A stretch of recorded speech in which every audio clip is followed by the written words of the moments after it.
because it looked like Caitlin Clark went to Chicago and took the city over. It looked like she took the city over. People are showing up just to see, just to witness Caitlin Clark. It's like she's the damn Beatles. Angel, pray up. Me, Reese, I hope you listening. It looks like that line was for my precious CC. How she pulled up in your... Remember that awkward Reebok campaign where Angel Reese was out here trying to flex with her whole come to your trap. Take over your trap slogan during All-Star Weekend in Indy. Yeah.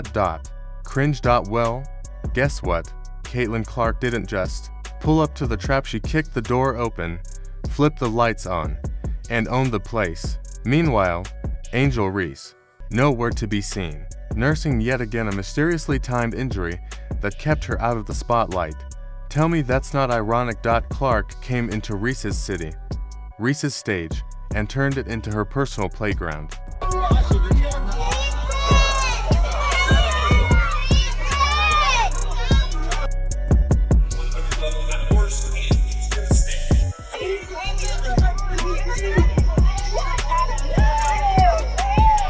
Caitlin Clark spent 20 minutes signing autographs. She made her way 2/3 of the arena. She signed literally hundreds of autographs. She signed hundreds of autographs. And if you guys didn't see that game today, there were as many Fever fans as there were Sky fans. It felt like something straight out of a movie, like a screenwriter was hired just to embarrass Angel Reese. There was Caitlin Clark pulling up in Chicago, turning the United Center into her personal red carpet. Fans outside, screaming, chanting, surrounding her like she was the headliner of a sold-out tour, and Reese, completely Mia, back injury, they say. But let's be honest, no one's buying that excuse anymore. While Clark was outside turning sidewalks into a full-blown Fever Fest signing, 200+ autographs, hugging kids, taking selfies with families. Reese was... Now see, this the real version of walking your trap and take over your trap. Look at this. Look at that. Oh my God. All them jerseys.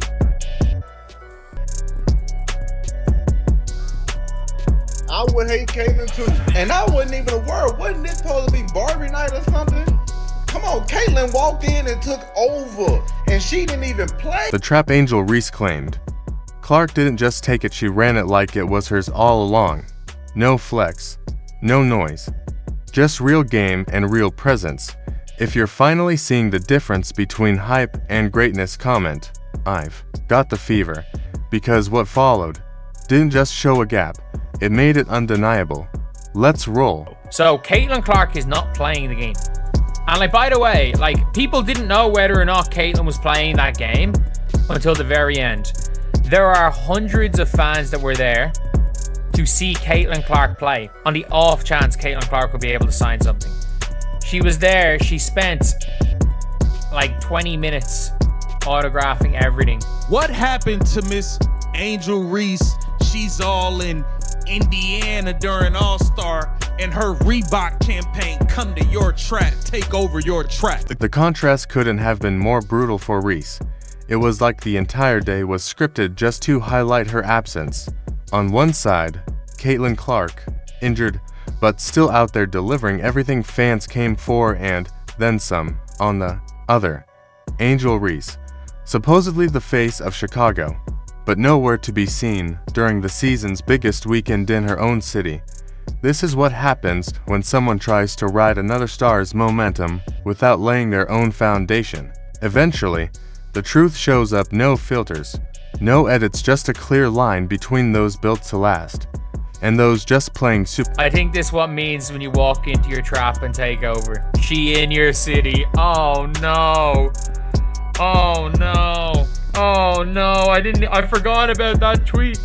I forgot about the tweet. Walk in your trap, take over your trap. I just realized that. I'm like, oh my God, there's no way they came out with that. And Kelsey Mitchell pulled up like she had no time for nonsense and a message to deliver.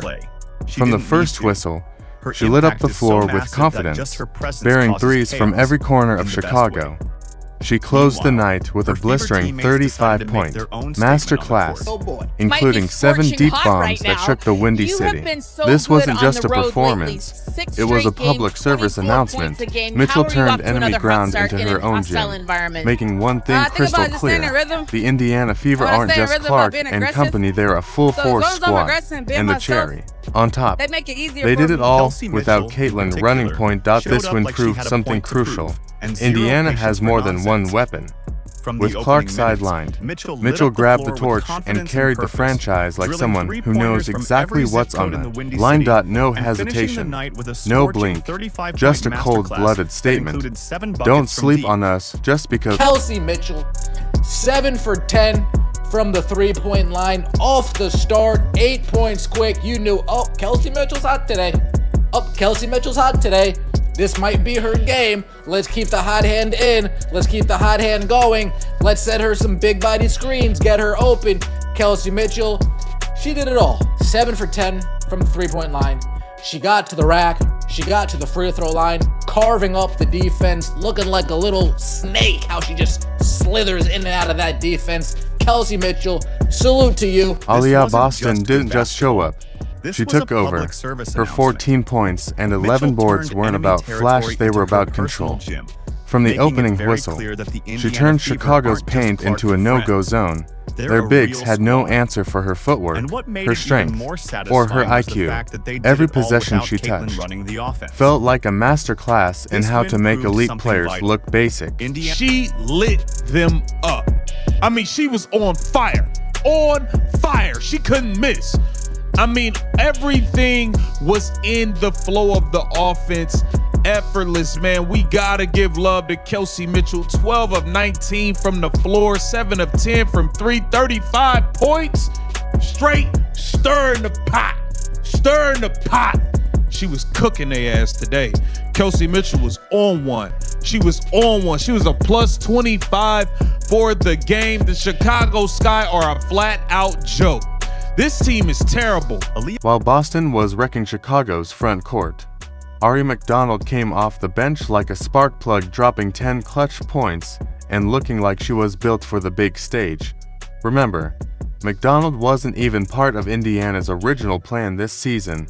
Now, she's writing her own chapter in this Fever resurgence. But what really stood out wasn't the stats, it was the control. Indiana didn't stumble into this win. They set the pace, dictated the terms, and smothered every flicker of momentum. The Sky tried to spark. Every time Chicago tried to rally, Indiana slammed the door shut. They didn't just win, they delivered a cold, calculated message. That ends the 11-0 run. Here's Mitchell. Flips it in, wide open, Boston. Tracks it back down. Off to Boston. Backdoor, Mitchell the cut, and the finish. Tough bucket from Kelsey Mitchell. And get Kelsey Mitchell. That final score 93-78 actually flatters Chicago. Truth be told, it felt more like a 30-point beatdown. The Fever dominated every metric that mattered. Efficiency, rebounding, ball movement, defense, energy check, and the wild part. They did it all without their franchise star on the floor. That's what real contenders do. No excuses. Just next player up mentality and a ruthless execution that wipes out anyone in the way. Now, let's talk about Chicago.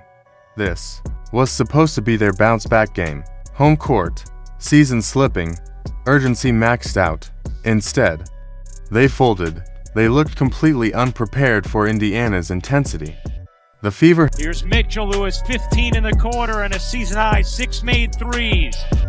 Hull will fire and hit at the horn. Big finish to the third from Indiana. Indiana's bench quietly played a huge role in this win. Michaela Timpson and Lexi Hull stepped up with valuable minutes that kept things steady. These aren't just fillers, they're contributors who hold the bar high, letting the starters breathe, which is crucial during a playoff push. You can't burn out your stars. The Fever's ability to rotate without losing momentum is part of what makes them legit. And those 17 forced turnovers. That was a defensive clinic. Chicago looked rattled, all night chasing, guessing, and always a step behind. Indiana went on a massive run after Chicago trimmed the lead to just 2. Timpson poked it loose, there's the turnover, and it's off to the races. She finished at the rim, and boom, Chicago's calling for timeout. 9 unanswered points. Momentum snatched back. Just like that, Indiana's in full control again.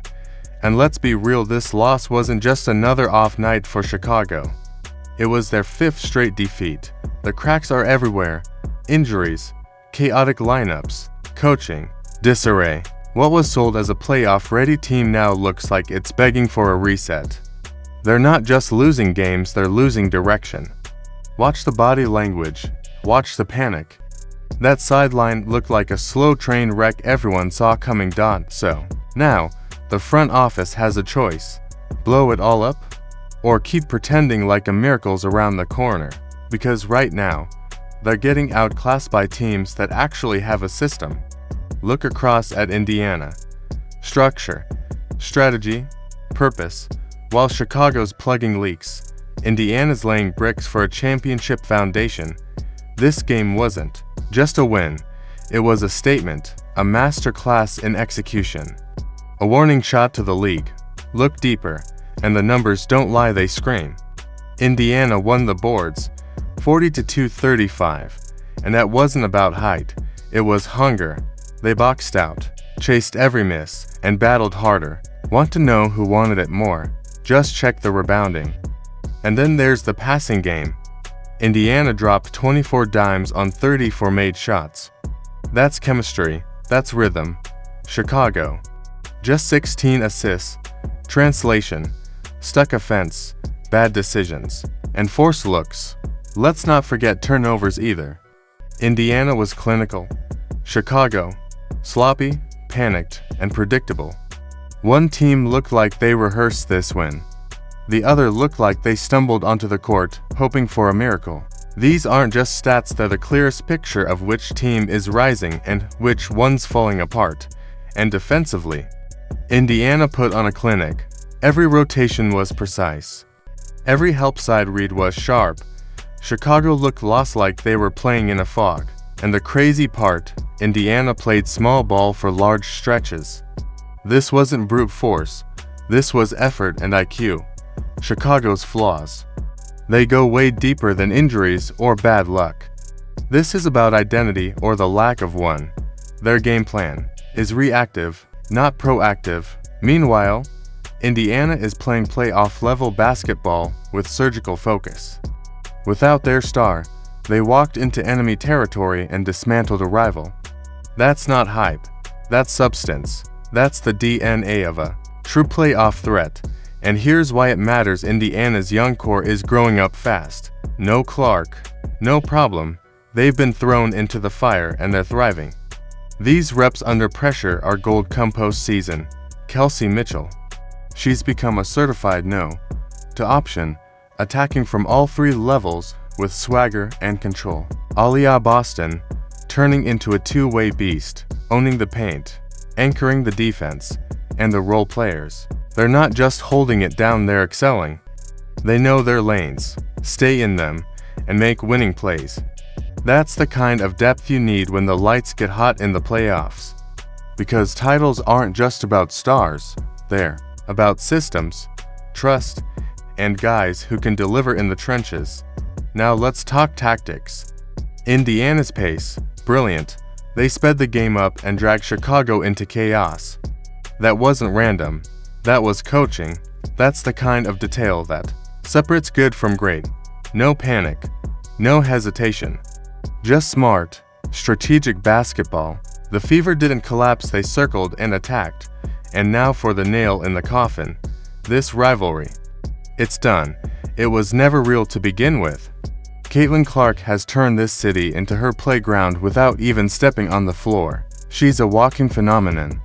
Fans show up just for the chance to breathe the same air. And Angel Reese. Another perfectly timed injury, another vanishing act when it mattered most. Honestly, it's sad. Not because of how she's handled the pressure, but because the difference between her and Caitlin Clark is so vast, it's almost cruel. Clark isn't just better, she's elite in everything. Triple-double machine, historic production, and she's only getting started. She doesn't need to play to dominate. The moment bends around her. That's generational power. Angel. She's still chasing headlines, still tweeting through it, still clinging to narratives, but it's over. Clark, in sharing the spotlight, she is the spotlight. This wasn't just Indiana stomping Chicago. It was a funeral for the fake rivalry, a eulogy for forced storylines. Clark already took the city. She took the headlines. And now, she's taken the debate. Angel, you never held the torch. Clark didn't just embarrass Chicago. She ended the conversation, and the Fever without their biggest weapon just reminded everyone that they're here to dominate, not participate. So, if you've been watching this whole saga unfold, and you finally see the difference between fake noise and real greatness, drop it in the comments. I've got the fever. Like, subscribe, hit the bell, click the next video, and witness what greatness really looks like.